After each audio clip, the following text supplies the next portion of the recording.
यार मेरे को तो ऐसा धक धक हो रहा है, मेरे को भी हो रहा है। I am Rupam. আজকের এই ভিডিওতে আমরা আপকামিং দুটো মেগা রিলিজ, দুটো বড় ছবির একটা অফিসিয়াল আসা পোস্টার এবং আরেকটা লিক হওয়া ছবি নিয়ে কথা বলবো। তো চলো আজকের ভিডিও শুরু করা যাক। প্রথমে আমরা কথা বলবো কালকি 2898 এডি, এই ছবিটার আজকে অফিসিয়াল পোস্টার ড্রপ করা হয়েছে সেটা নিয়ে। আমরা যেরকম রিলিজ ডেট এক্সপেক্ট করছিলাম, আজকে মেকার্সদের তরফ থেকে রিলিজ ডেট কনফার্ম করা হয়েছে। এই ছবিটার নতুন রিলিজ ডেট হচ্ছে 27শে জুন 2024। এবং প্লিজ ছবিটা যাতে আর পোস্টপোন না হয়। এবং এই পোস্টারটা সত্যি দারুণ হয়েছে। এখানে যেরকম দীপিকা পাডুকোনকে লাগছে সেরকম অমিতাভ বচ্চন এবং প্রভাসকে তো জাস্ট চেনাই যাচ্ছে না। তার কস্টিউমটা, ওই বুকের এখানে যে খাঁজগুলো, সেটার যা ব্যাজিং হয়েছে দুর্দান্ত, ব্যাপক লাগছে। এই পোস্টারটা দেখে বা আগের টিজারটা দেখে, মানে লুক দেখে, কাস্টিউম ডিজাইন দেখে আমাদের মনে হবে এটা একটা হলিউড ছবি। এবং এর মাইথোলজির রেফারেন্স, এর প্লট, সেটা দেখে আমাদের মনে হবে রুটেড। সেটা দেখে আমাদের মনে হবে না যে এটা ইন্ডিয়ান একটা ফিল্ম কী করে হতে পারে, এটা তো হলিউডের সস্তা কোনো ছবি, সেটা আমাদের মনে হবে না।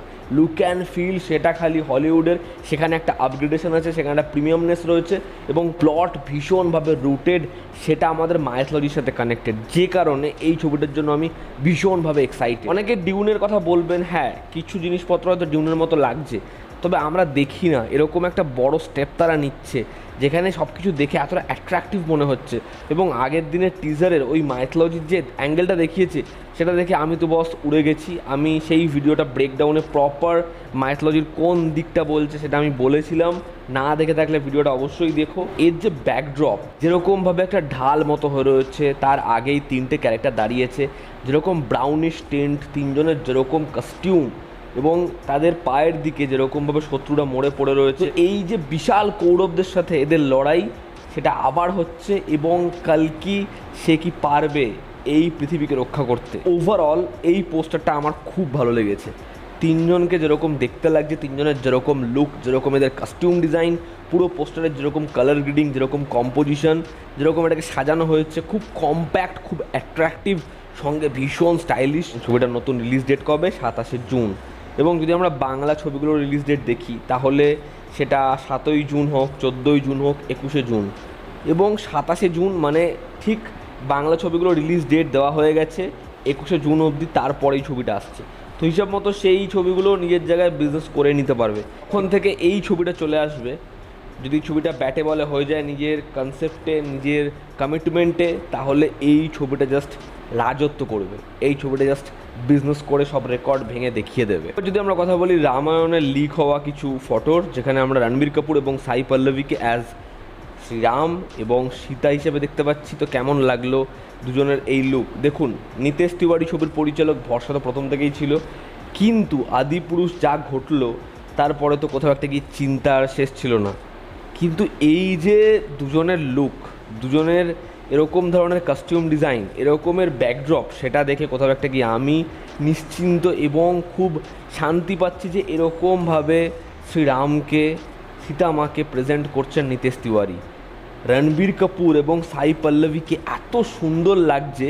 আমরা যেরকম টেক্সট বুকে দেখেছি, আমরা যেরকম ধরনের বাড়িতে ক্যালেন্ডার টাঙাই, সেখানে যেরকম শ্রীরামকে দেখতে লাগে, সেখানে সীতা মাকে যেরকম দেখতে লাগে, আমরা যখন অ্যানিমেটেড মুভি দেখেছি সেখানে যেরকম তাদেরকে পেয়েছি, আমরা বহু আগের যখন টিভি সিরিয়াল দেখেছি সেখানে যেরকমভাবে তাদেরকে প্রেজেন্ট করা হয়েছে, এমন নয় যে সেখানে শ্রীরামকে দেখে আমাদের মনে হচ্ছে যে তার কি মাসল, সে কতটা মাস্কুলার, নয় যেটা আদিপুরুষে করা হয়েছে।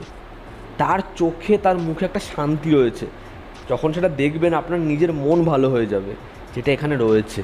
এবং এর যদি আপনি ব্যাকড্রপ দেখেন, খুব সামান্যই দেখা যাচ্ছে, তবে সেটা দেখেও আমাদের ওই টিভি সিরিয়াল বা যেগুলো আমরা জানি, যেগুলো আমরা দেখে এসেছি, সেরকম একটা ধাঁচ আমরা পাচ্ছি। এবং কাস্টিউম ডিজাইন, এদের যেরকম মেকআপ করা হয়েছে, যেরকম এদের হেয়ার স্টাইল, গহনা, যেরকম ধরনের পোশাকেরা পরে রয়েছে, সেটার মধ্যেও সেই আমাদের জানা, আমাদের চেনা ছাপটা কিন্তু রয়েছে।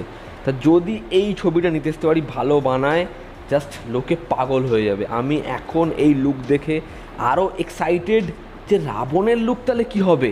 মানে আমরা যেরকমভাবে রাবণের লুক সেটা দেখে এসেছি, এটা কি ওরকম হবে না? ভীষণ ভয়ানক হবে।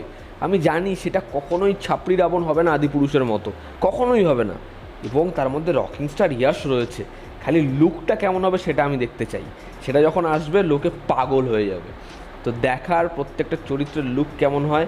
এবং আমরা জানি এই ছবিতে ববি দেওয়ালও রয়েছে, ছবিতে সানি দেওয়ালও রয়েছে, একটা হিউজ কাস্ট রয়েছে। এবং সেখানে সানি দেওয়ালের পোর্শন এবং রকিংস্টার ইয়াশের পোর্শন পার্ট 1 রামায়ণে একদম অল্প থাকবে। দেখার এই ছবিতে দশরথ, এই ছবিতে কৈকেয়ী, এদেরকেও যেমন এতটা প্রপার ক্যারেক্টার দেওয়া হয়েছে, কতটা স্পেস নিয়ে এই গল্পটা, কতটা টাইম জোন নিয়ে এই গল্পটা বলে। আমি এই ছবিটার জন্য ভীষণভাবে এক্সাইটেড। এবং আজকে লিক হওয়া ছবি আমার মনে হয় ইন্টারনেটে অডিয়েন্সের কাছে পৌঁছে গিয়ে ভীষণভাবে তাদেরকে রিলিফ দিয়েছে যে শ্রীরাম সীতামা তাদের এমনভাবেও খুব প্রেজেন্ট করছে যাদেরকে দেখে বড় পর্দায় আমাদের খুব ভালো লাগবে। দেখার নিতেশ তিওয়ারির এই ছবিটা কেমন হয়।